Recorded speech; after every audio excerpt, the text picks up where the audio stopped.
हिंदुस्तान का एक आम आदमी घर से निकला है और उसका फोन थोड़े थोड़े वक्फे से बज रहा है। फोन पर दूसरी तरफ से परेशान आवाज में बार बार सवाल आ रहे हैं। कहाँ हो? पहुंच गए? सब ठीक है? अब तक तो पहुंच जाना चाहिए था, देर क्यों हो रही है? कोई प्रॉब्लम तो नहीं है? किसी से ज्यादा बात करने की जरूरत नहीं है। बहस तो बिल्कुल मत करना और पॉलिटिकल बातें तो करना ही मत। हाँ ठीक है, गुस्सा बिल्कुल मत होना। आजकल किसी का भरोसा नहीं है, कोई कुछ भी कर रहा है। सही सलामत घर आ जाओ। कब तक आओगे? अगर ये संवाद आपकी जिंदगी में आम है तो मुबारक हो। इस बात की पूरी संभावना है कि आप उत्तर भारतीय मुसलमान हैं। नमस्कार, आदाब। एक लंबे वक्फे के बाद मैं इकबाल अहमद आपका फिर से स्वागत करता हूं। हिंदू राष्ट्र को खुशी से लबरेज करती गर्मा गर्म ताजा खबर यह है कि एमपी हाई कोर्ट का ताजा तरीन फैसला आया है, जिसमें भोजशाला का चर्चित मंदिर मस्जिद का मामला सुलट गया है। मामला यह था कि इंदौर के भोजशाला में एक मंदिर मस्जिद का सुंदर कॉम्बो था, जिसमें दोनों वर्ग के लोग मिलजुल कर ऊपर वाले की इबादत अपने अपने तरीके से करते थे। शुक्रवार को मुसलमान नमाज पढ़ते थे, मंगल के दिन हिंदू देवी वाग देवी यानी सरस्वती की पूजा करते थे। क्या ही अद्भुत मिसाल थी गंगा जमुनी तहजीब की। लेकिन हिंदू राष्ट्र के पैरोकार इससे नाराज होकर अदालत चले गए और अब फैसला भी आ गया है। इस कॉम्बो बर्गर से नमाज वाली प्याज निकाल कर फेंक दी गई है। अब वहां सिर्फ पूजा होगी। खैर, अयोध्या से मंदिर मस्जिद के लफड़े से जो खेल अटल आडवाणी ने शुरू किया था, वो अब धार के भोजशाला तक पहुंच गया है। ताजा हुए 5 राज्यों के चुनाव में मोदी डायनेस्टी का परचम आसाम, पुडुचेरी के साथ कभी कम्युनिस्ट आंदोलन का प्रमुख गढ़ रहे भद्रलोक पश्चिम बंगाल में भी बुलंद हो चुका है। राजनीतिक उठापटक, साम दाम दंड भेद को किनारे रखते हुए देखें तो जो हरी घास भगवा अश्वमेघ के घोड़े को सरपट दौड़ाने में सबसे कारगर रही, वो है बहुसंख्यक हिंदू जनता के सामने इस्लाम धर्म और मुसलमानों को विलेन की तरह पेश करना। बीजेपी का हर नेता, चाहे वो बंगाल में प्रचार करने के लिए उत्तर प्रदेश के मुख्यमंत्री योगी आदित्यनाथ हो या असम के मुख्यमंत्री हेमंता शर्मा, सबने खुलेआम मुसलमानों को देश के लिए खतरे के तौर पर पेश किया। और चुनाव आयोग के मौन समर्थन से भगवा ब्रिगेड अपने मकसद में कामयाब होता दिखाई दिया। विपक्ष मुक्त भारत का लक्ष्य लेकर दौड़ते नरेंद्र मोदी और बीजेपी के अश्वमेघ के घोड़े ने एक और मजबूत किला फतह कर लिया है। मुबारक हो। आज हम बात कर रहे हैं हिंदू जनमानस के दिल में मुसलमानों के लिए नफरत के बीज रोपकर उसका राजनीतिक फायदा उठाने की सोची समझी रणनीति की। ये बीज आज से 12 साल पहले तब पड़ा था जब मोदी सरकार दिल्ली के तख्त पर विराजमान हुई थी। उस वक्त तो मुसलमान से नफरत का बीज जो रोपा गया था, उसकी फसल अब लहलहाने लगी है। आपको वो दिल दहलाने वाला वाकया तो जरूर याद होगा जब फ्रीज में बीफ है की अफवाह फैलाकर 28 सितंबर 2015 को उत्तर प्रदेश के दादरी के बिसाहड़ा गांव में मोहम्मद अखलाक की हत्या धर्मांध भीड़ ने कर दी थी। ये गौमांस के शक में हुई पहली घटना थी, जो बाद में फोरेंसिक की जांच में निराधार साबित हुई। फ्रीज में जो मांस मिला था वो बकरे का था। इसके बाद तो गौरक्षा के नाम पर भीड़ के जरिए हत्याओं का एक सिलसिला चल निकला, जो आज भी जारी है। यादों के जख्म को कुरेदें तो किसान पहलू खान याद आएगा, जिसकी हत्या 1 अप्रैल 2017 को राजस्थान के अलवर जिले में जयपुर दिल्ली नेशनल हाईवे पर 200 लोगों की भीड़ ने कर दी थी। उस बेचारे का कसूर सिर्फ इतना था कि वो जयपुर के पशु मेले से गाय बछड़े खरीद कर हरियाणा के अपने नूह स्थित गांव में लौट रहा था। इन घटनाओं से एक नया मौखिक संविधान लागू हुआ, जिसमें गाय और मुसलमान नाम का जीव साथ साथ दिखाई देना अपराध की श्रेणी में आ गया। भीड़ बिना किसी अपराध बोध के गाय को मुसलमान नाम के जीव के साथ देखते ही मुसलमान का वध करके उससे गाय को आजाद करवाना अपना पुण्य का काम समझती थी। इन 2 शुरुआती घटनाओं के बाद नफरत के बीज से तैयार दरख्त जड़ें इतनी मजबूत हो चुकी हैं कि सिर्फ दाढ़ी टोपी लगाए मुसलमान जैसा दिखना ही किसी हादसे को न्योता देने के बराबर हो चुका है।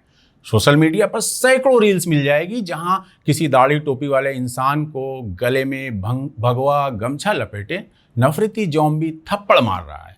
गर्दन दबा रहा है या फिर खौफ का प्रतीक बन चुके जय श्री राम का नारा बोलने को मजबूर कर रहा है। गौर करेंगे तो आपको साफ नजर आएगा कि जिन इदारों का काम कानून व्यवस्था को कायम रखना है, वो आंखें मूंद कर खुलेआम होते इस गुनाह को नजरअंदाज कर रहे हैं।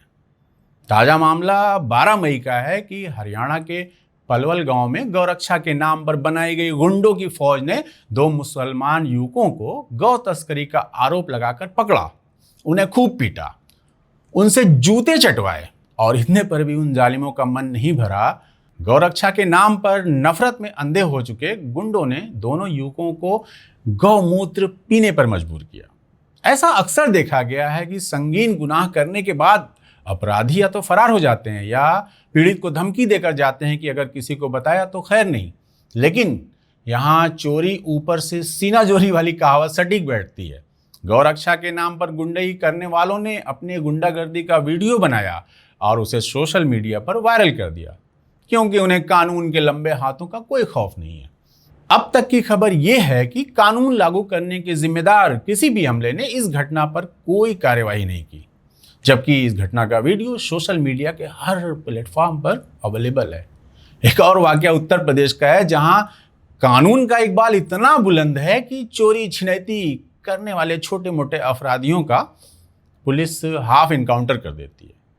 हाफ इनकाउंटर शब्द भी यूपी पुलिस का ही इजाद किया हुआ है, जिसमें अपराधी को पुलिस पैर में घुटने से थोड़ा नीचे पिंडलियों में सटीक निशाना लगाकर गोली मारती है जब अपराधी पुलिस की घेराबंदी तोड़कर भाग रहा होता है।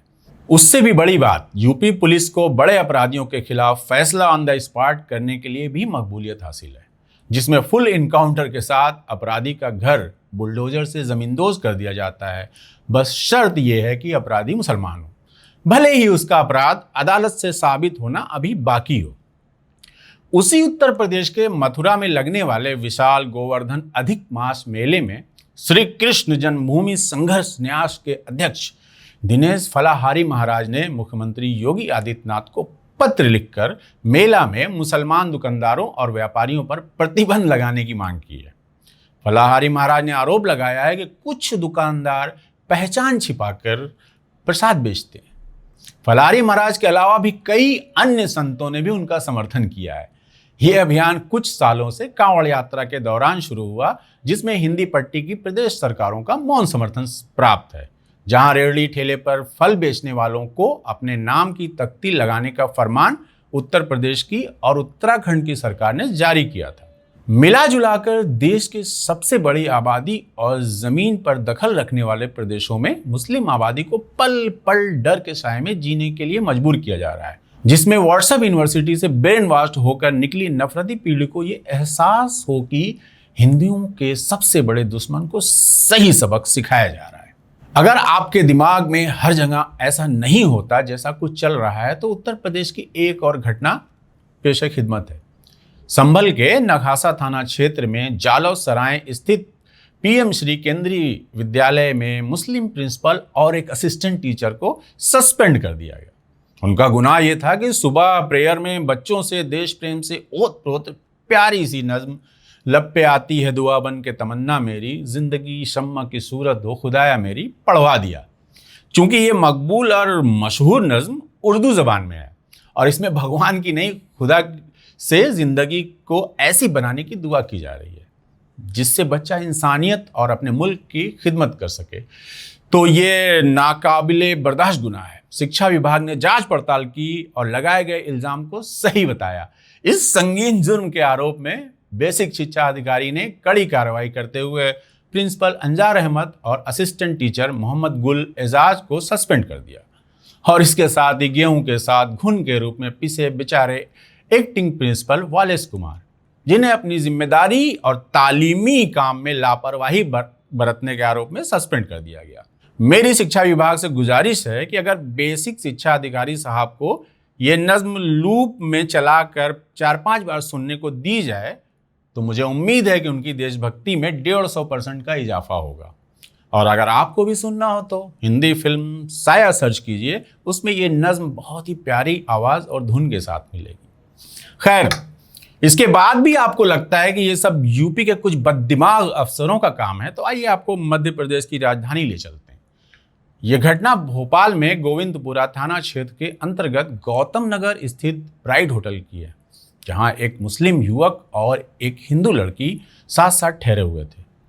धर्म की रक्षा का बोझ अपने कंधों पर उठाने वाले हिंदू संगठन को इसकी खबर लग गई। धर्म रक्षक लोगों ने लड़के को होटल से घसीटकर अर्धनग्न हालत में लाकर बुरी तरह पीटा, उसका सड़क पर जुलूस निकाला, जबकि लड़की चीख चीख कर कह रही थी कि वो अपनी मर्जी से लड़के के साथ लिव इन में रह रही थी। अब लिव इन में रहना न रहना एक अलग बहस का मुद्दा, इससे धर्म का कोई लेना देना नहीं। और साथ ही लड़की ने लड़के के खिलाफ कोई भी शिकायत दर्ज कराने से मना कर दिया, लेकिन धर्म के रक्षार्थ निकली भीड़ ने एक नहीं सुनी। उसने इसे लव जिहाद का क्लासिक केस माना। और एक और घटना देखिए, मध्य प्रदेश के ही कटनी रेलवे स्टेशन पर पटना पुणे एक्सप्रेस से बिहार के 163 नाबालिग मुस्लिम बच्चों को रेलवे पुलिस ने जबरन मानव तस्करी की आशंका में उतार लिया, जबकि ये बच्चे 8 अध्यापकों के साथ महाराष्ट्र के लातूर जिले के एक मदरसे में हाफिज की पढ़ाई करने जा रहे थे। इन गरीब परिवार के बच्चों को, जो अपने परिवार की मर्जी से लातूर जा रहे थे, उनके अध्यापकों के पास परिवार की रजामंदी के सारे सबूत थे, फिर भी बच्चों को परिवार के सुपुर्द करने से पहले 13 दिन बिना वजह शेल्टर होम में रखा गया। ऐसी ही घटना उड़ीसा के कटक में भी देखने को मिली, जब 59 बच्चों को ट्रेन से उतारकर शेल्टर होम भेज दिया गया। ये बच्चे भी बिहार से हाफिज बनने के लिए निकले थे, क्योंकि गरीबी ने परिवार के पास शिक्षा हासिल करने का और कोई ऑप्शन नहीं छोड़ा था। शिक्षा कितनी महंगी है, ये तो आपको पता ही है।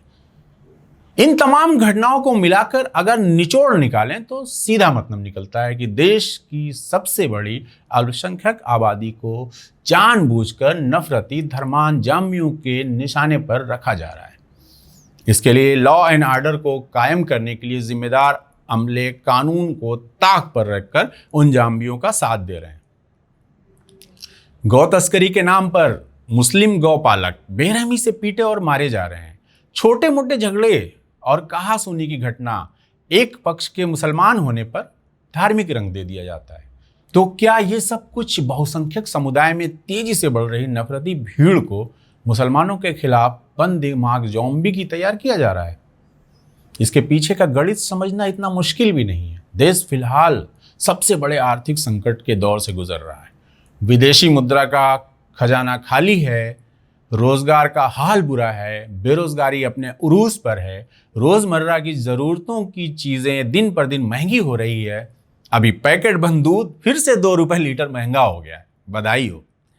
और हमारे प्रधानमंत्री ने जनता को सलाह दी है कि खाने में तेल कम करो, गाड़ी में तेल कम जलाओ, घूमना फिरना बंद करो, विदेश यात्रा बंद करो, आप बस और मेट्रो में चलें। गांव देहात में तो मेट्रो भी नहीं है, क्योंकि ये खाने का पाम ऑयल और गाड़ियों का डीजल पेट्रोल विदेशी डॉलर में आता है और हमारे खजाने से रोज डॉलर कम हो रहा है।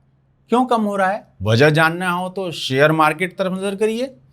विदेशी निवेशक जो बड़ी तादाद में इंडिया में अपनी पूंजी लगा रखे थे, वो सब तेजी के साथ निकाल रहे हैं और हमारा रुपया दिन पर दिन गिरते हुए शतक बनाने के करीब है। यानी इतिहास में डॉलर के मुकाबले रुपया सबसे निचले पायदान में। ऐसे में देश के सत्ता में बने रहने का एक ही रास्ता बचता है, धार्मिक उन्माद का रास्ता। युवाओं को धर्म के नशे में मदहोश कर दो, होश में रहे तो रोटी और रोजगार मांगेंगे। धर्म खतरे में है, इसे मुसलमानों से बचाना है का नारा बाकी बुनियादी जरूरतों को किनारे कर देता है। आखिर में हिंदू मुसलमान के साथ सभी अमन पसंद आवाम के लिए एक सवाल छोड़कर जाना चाहूँगा। क्या 80% बहुसंख्यक को रोटी और रोजगार की उतनी ज़रूरत नहीं है जितनी बाकी की आवाम को है? क्या आपको 12 साल से एक ही पैटर्न पर खेला जा रहा नफरती सत्ता का खेल समझ में नहीं आता है? एक तरफ तो चुनाव आते ही प्रधानमंत्री और हमारे उत्तर प्रदेश के फायर ब्रांड मुख्यमंत्री के साथ बहुत सारे बीजेपी नेताओं को मुसलमान दुश्मन की तरह दिखाई देता है और हिंदू बहुसंख्यक को वो उनको सामने उनको एक विलेन की तरह प्रस्तुत करते हैं। वहीं हमारे प्रधानमंत्री जब गल्फ की यात्रा करते हैं तो सऊदी, दुबई, ओमान, कतर के शेख उनके सबसे प्रिय मित्र हो जाते हैं, उनसे दौड़कर गलबहियां करते हैं। सोचिए और होशियार हो जाइए, क्या ये खेल आपके लिए है, आपकी भलाई के लिए है? बिल्कुल नहीं। अगर आज नहीं चेते तो बहुत देर हो जाएगी। इस वीडियो में इतना ही। वीडियो कैसा लगा कमेंट करके ज़रूर बताएं। चैनल को सब्सक्राइब नहीं किया है तो सब्सक्राइब कर लें। बहुत बहुत शुक्रिया।